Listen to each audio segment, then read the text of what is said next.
pretty much everybody knows that in general, more religious people have more children. This is true for every Abrahamic faith.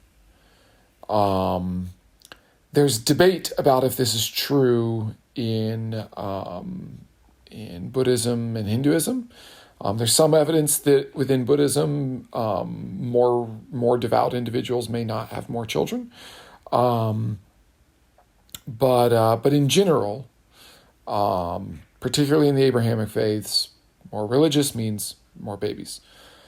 So why is this? Well, sometimes it's specific beliefs, right? Some religions have specific beliefs telling you should have children. So Catholicism is a great example of that. Although actually, in the immediate post-Reformation period, Protestants tended to have larger families than Catholics.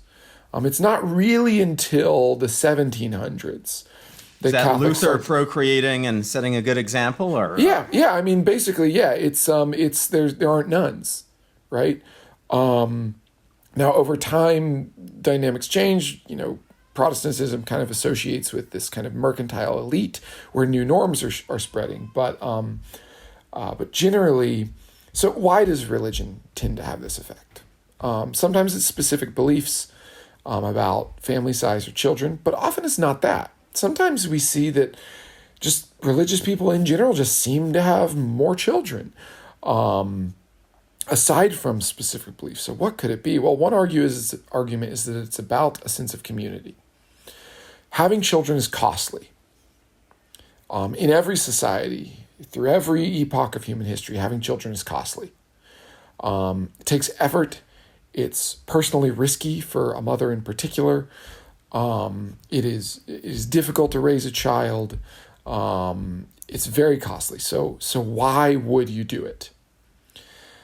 And the answer is, one answer is, well, you don't want to do it, but you want to have sex. And so you do it accidentally. But this is a nonsense answer. People have known throughout history plenty of ways to achieve sexual satisfaction without resulting in children. This is kind of a ridiculous answer.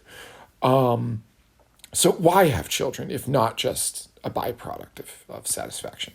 And the answer is because you think that your personal identity, your personal status, your personal standing, your personal whatever, sense of well-being is wrapped up in a community that will outlive you.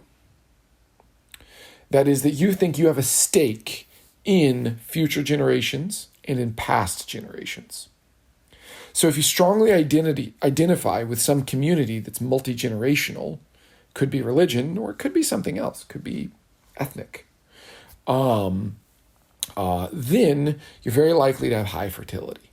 There's actually a good example of this which is not religious, and that is Roma communities throughout Europe, Eastern Europe especially. Roma tend to have very high fertility, even controlling for education level and any other socioeconomic data. This is Roma, for listeners who don't know, is the ethnic group that historically would have been referred to as gypsies, although that term is seen as a pejorative now.